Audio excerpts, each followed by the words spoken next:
When you hear someone say, "I own shares in Apple," what does that really mean? Does it give them access to Apple's profits, a seat at the table, a voice in how the company is run? In this chapter, we explore the concept of share ownership, what rights it confers, what it means legally and financially, and how it plays out in different types of equity markets across the world.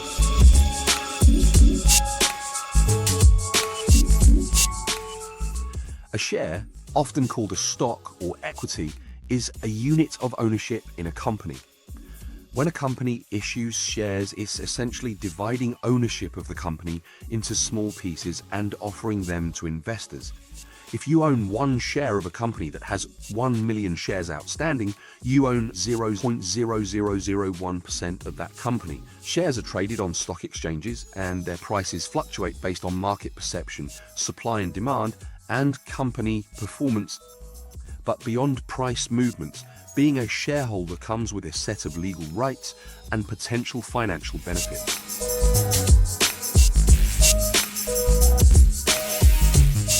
There are two main types of shares. Common shares.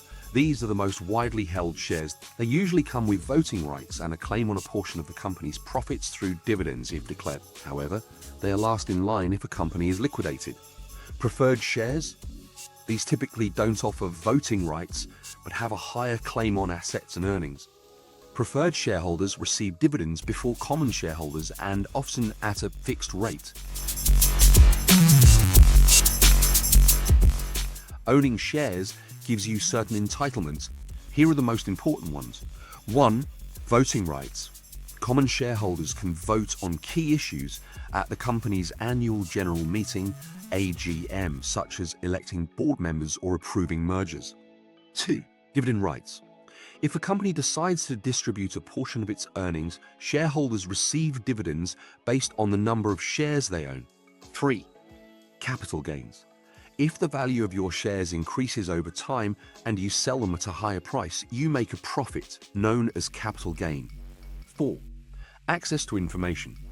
Shareholders are entitled to access financial reports and disclosures so they can evaluate the company's performance. And last but not least, rights to residual assets.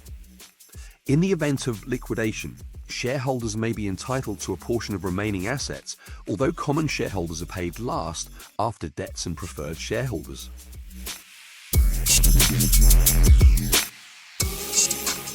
Many companies use dual-class share structures, especially in tech. For example, Alphabet, Google's parent, has Class A shares 1 vote, Class B shares 10 votes, not publicly traded, and Class C shares no votes. This allows founders to retain control even if they don't own the majority of the economic interest.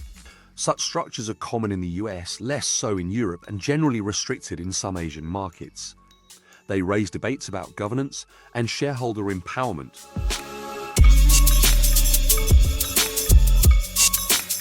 A dividend is a payout from a company's profits to its shareholders. Not all companies pay dividends. Some reinvest profits for growth. But dividend-paying companies, often in utilities, telecom, or consumer staples, attract income-focused investors. Dividends can be paid quarterly, semi-annually, annually. They can be paid in cash, additional shares, stock dividends. For example, a shareholder owning 1,000 shares of a company that pays a $1 annual dividend would receive $1,000 per year. Price volatility. Share prices can fluctuate widely due to external and internal factors. No guaranteed income. Dividends can be cut during downturns. Dilution. Companies may issue new shares, reducing your ownership percentage. Lack of influence. Unless you own a significant stake, your ability to influence company decisions is limited.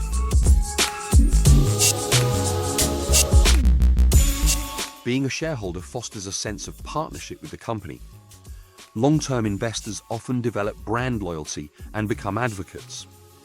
But this can also lead to emotional decision-making, like holding on to a poor-performing stock due to attachment.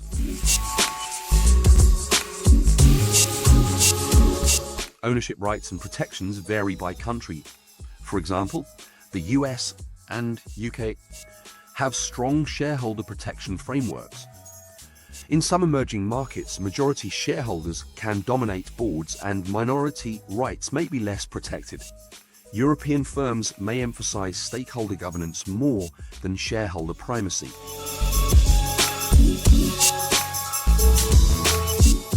A share represents partial ownership in a company and entitles you to profits, rights, and risks.